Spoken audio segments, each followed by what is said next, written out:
G'day, The Other Side is on holiday until Friday, July 11. We'll be back with brand new show, episode 417. In the meantime, here's a flashback clip from the first half of 2025. All right, well, I'll get to the Trump and Musk drama in a second, but first to matters Australian. Australia is in very bad hands politically. Our political class really are an incredibly unimpressive mob, I'm afraid to say. Too many of them are dull and uninspiring, very average bureaucrat types meandering their way through sad, pathetic political careers, making sure that they do as little as possible so as to be able to exploit the grift of sucking at the taxpayers' teat for as long as they possibly can. The worst of them are downright corrupted by foreign interests or money from lobbyists and interest groups like the horribly over-supported wind and solar energy industry. And our media, sadly, isn't much better. Our ludicrous socialist treasurer, Jim Chalmers, is completely delulu. What a ridiculous comment he made this week when the appalling economic growth data came out. He said that with all the uncertainty in the world, any growth is a decent outcome. No, it's not. We are back into negative GDP per capita growth. Our economy is going backwards. With the exception of one quarter, the December quarter, Australia has had negative GDP per capita growth for 8 of the past 9 quarters. Now, 2 quarters in succession of negative growth is the definition, technically, of a recession. And I don't want to hear people saying, oh, but the overall GDP number isn't going backwards. GDP per capita, GDP per head, per person, that number is the only number that matters because it takes out the lie and the cheating effect of using immigration to drive up the overall GDP number. You've got to divide it by the number of people in the country. The GDP per capita fell by 0.2% in the March quarter. It might be good if we had a treasurer who, instead of trying to spin his way out of the mess we're in, at least had the human decency and a microdot of courage enough to admit the mess we're in first. Evidence of our general nervousness as a community can be seen in the fact that people are saving more. Household saving is up from 3.9% last quarter to 5.2% in the first quarter of 2025. That's a huge jump. So people are nervous. And our terrible productivity problem continues. But hey, let's tax the productive people in our country even more, shall we? We wouldn't want to incentivize the people who actually know how to create value and grow a business to actually do more of it by leaving the wealth in their hands. Oh no, we have to tax them and give the wealth to the unproductive and the government bureaucrats to manage because, oh, that's a responsible way to run a country. Honestly, we are ruled by clowns and we've just handed them absolute power. 94 seats out of 150 in the lower house for Labor and 39 in the upper house for Labor and the Greens combined out of 76. That gives the left a comfortable majority in both houses of Parliament to keep running this great nation into the ground. You know, it really takes something to wreck a nation as blessed as this one, but they're giving it a damn good crack. And as for our opposition, well, don't expect too much oppositioning or any real alternative emerging out of the left-infiltrated Liberal Party. After listening to all sides in the election aftermath analysis, I am left convinced that the only hope that we've got is if a totally new political force emerges. If by some miracle the centre-right in this country can get its act together and get organised with the right, professionally organised around a group of people, not ego-driven individuals with saviour complexes, and actually create a popular, proper, centre-right political force, then we might stand some hope. And the other bunch that are going to have to really lift their game are the forces of capital, the money people, the business community.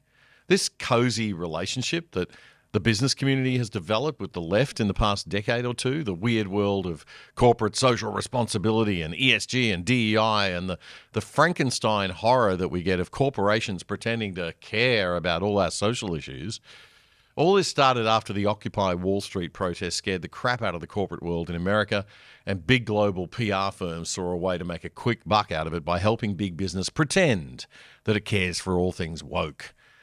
This cozy relationship between those who are supposed to defend the free market and classical liberal economics, who profited from it, big capital, big business, and medium-sized business, those who want those people and those who want big daddy and mummy government to control everything, the other group, that little cozy relationship has got to end.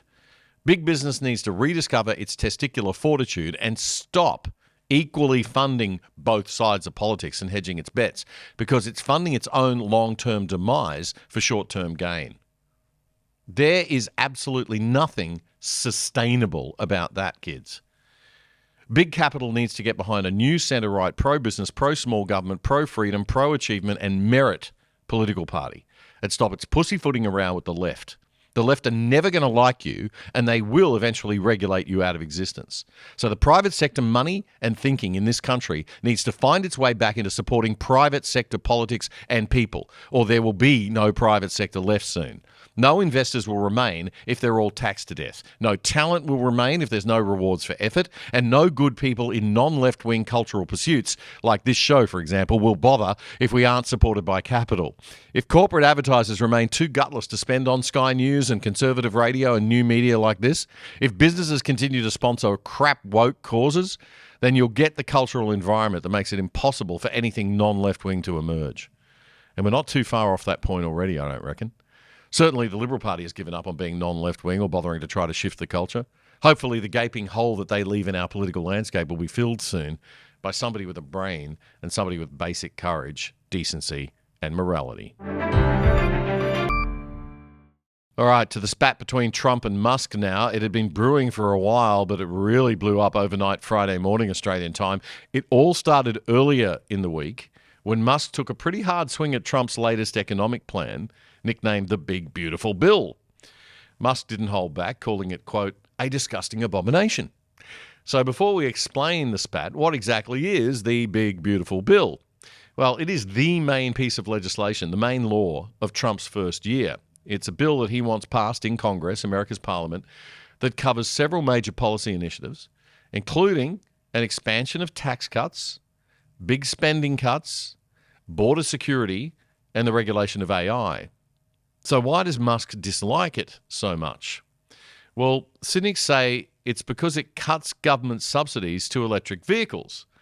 But the less cynical would say it's simply because Musk was the guy charged with cutting government spending under Trump's Doge department by $1 trillion. Now, he found that hard enough. They only saved about 1/8 of that amount in the end.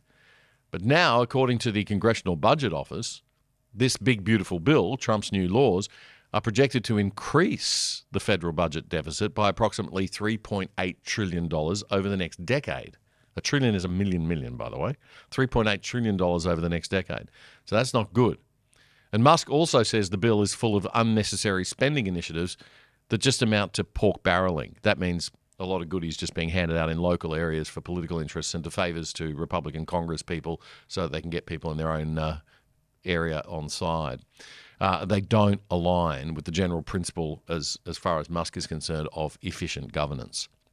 Now, the White House was brushing off Musk's comments earlier in the week, saying that the bill will boost the economy. But then Elon went even harder later in the week, retweeting this.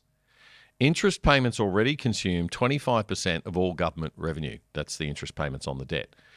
If the massive deficit spending continues, there'll only be money for interest payments and nothing else. No Social Security, no medical, no defense, nothing.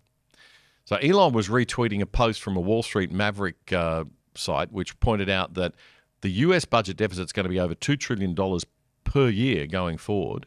That's $2 trillion the government's spending more than they're bringing in, adding to that huge $37 trillion national debt. Now, we pay over $100 billion per month in interest on the national debt, the Post reads. That's $1.2 trillion a year. That's about 25% of all government revenue just going to pay the interest on the debt. So Elon and Wall Street Maverick there are trying to explain to people the impact of carrying a big government debt.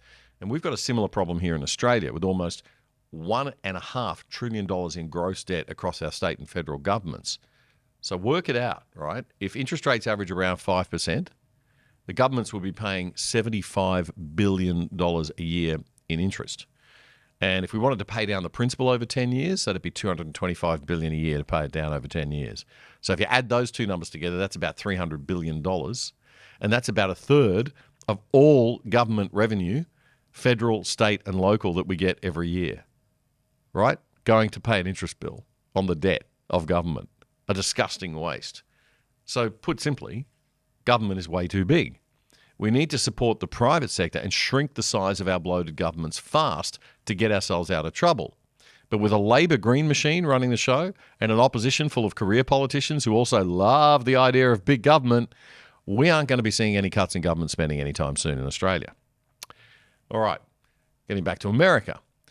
The whole spat between Trump and Musk really blew up on Friday morning our time, with Trump tweeting this on his platform Truth Social.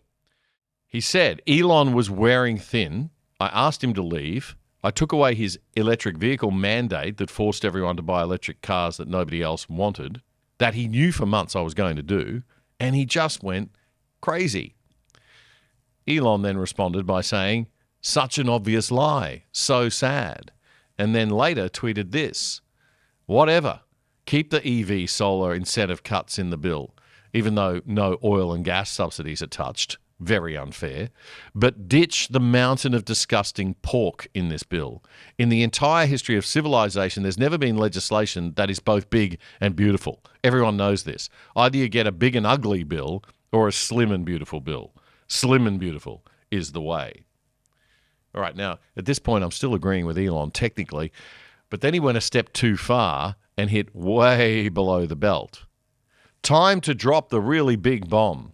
Donald Trump is in the Epstein files. That is the real reason they've not been made public. Have a nice day, DJT. And with that one bad tweet, Elon loses all credibility in the eyes of many. Nobody is surprised or cares much if Trump associated with Epstein. Almost every rich individual in New York associated with Epstein in that era. That doesn't mean they got massages from underage girls. So you'll need a higher test of proof of any wrongdoing than that, Elon. But even so, nobody voted for Donald Trump because of his private life or his sex life. Blech. People voted for Donald Trump for his leadership and his management ability. So raising this at this time just shows Elon up as being very, very childish. If you really think there's wrongdoing here, then how long have you known about it, Elon, and why didn't you come forward sooner? This really is quite pathetic. And on community notes on X itself, we saw this emerge pretty fast. Evidence shows DJT name is in Epstein's flight logs. There's no indication of wrongdoing. The files were released by Trump's administration on February 27, 2025, contradicting claims they were withheld to protect him. No new incriminating details about Trump have emerged. So in summary, Elon is very right about government overspending, but he's handling all of this appallingly, and he's out of his depth. Politics is very different to business, and Trump's popularity factor is about 10 million times that of Elon's. Elon has done much good for America and the world, and he is popular too, but he needs to tread very carefully. All the money in the world, thankfully, won't beat Trump's connection with the people. Well, what a week in politics in Australia, and what an utterly disgraceful turn of events that Greens Senator Dorinda Cox's defection to Labor was. Wow. Both the big left-wing parties demonstrating a complete disregard and snub to Australia's voters. You voted for a Green, you get a Labor senator. Nice. Once again, they don't care what the people want. I reckon that sort of resignation from a party like that should cause a Senate vacancy until the following election. That'd make them respect the public a bit more. It seems that all Anthony Albanese's gained by taking Cox into the Labor fold is a lot of hassles. She's still facing criticisms from staff about bullying, and she may even face legal action from a group of former staffers, according to a report on ABC Radio's AM program this week. So this just doesn't make a whole lot of sense for Labor. The final Senate count has been good for One Nation. Meanwhile, they've picked up 2 new senators, doubling their numbers in the upper house and bringing them to 4 senators overall. That is the same as the National Party, even including the fact that Matt Canavan is technically LNP. So that's 4-4 now. Pauline Hanson's daughter, unfortunately, didn't get a win in Tasmania. The new One Nation senators are Warwick Stacey in New South Wales, who we spoke to on this show before the election. He was a good bloke. And Tyron Whitten in WA. Hanson says One Nation is fast becoming a serious alternative to the Nationals. And she slams the Nats and the major parties for betraying regional Australians by backing destructive renewables, she says, and failing to deliver real leadership. Meanwhile, the Liberals continue to lurch from drama to drama this week. In Victoria, their former leader, John Pizzuto, might have scraped together a loan from a party-affiliated entity. whatever that is, and he will be able to pay that more than $2 million he owes lawyers and fellow Liberal MP Moira Deeming after she successfully sued him for defamation. Mental note, probably best not to paint people as Nazi sympathisers and then try to kick them out of your political party just because they're standing up for women's rights against trans ideology if you don't want to get sued, mate. The federal court in December ordered Pizzuto to pay $300,000 in damages and cover Deeming's legal costs totaling $2.3 million. Those lawyers never lose, do they? After Pizzuto failed to pay the full amount, Deeming initiated bankruptcy proceedings. If that proceeds, it could disqualify Pizzuto from Parliament and trigger a by-election in his marginal Victorian seat of Hawthorn. Former Victorian Premier Jeff Kennett went into bat for Pizzuto this week, saying the party should help him out financially, but understandably not everyone agrees. The divisions between moderates and conservatives run very deep in the Liberal Party, and this case really reflects those incompatibility issues in the Liberal Party that we've been talking about on this show since the election. The church is way too broad, guys. And further south in Tasmania, things are even more chaotic. The Liberal Party premier down there has been ousted after a super narrow 18-17 no confidence vote in Parliament on Thursday.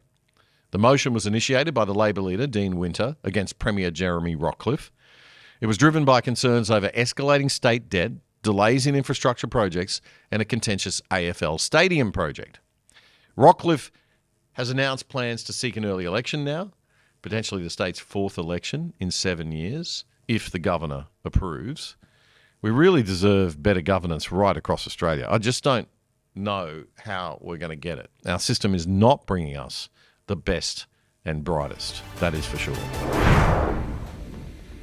We hope you enjoyed that clip. The Other Side is on its mid-year break for a couple of weeks. We're back with new content on Friday, July 11. So make sure you join us then. In the meantime, we're going to keep dropping some of these best of clips from throughout the first half of 2025. We hope you enjoy it.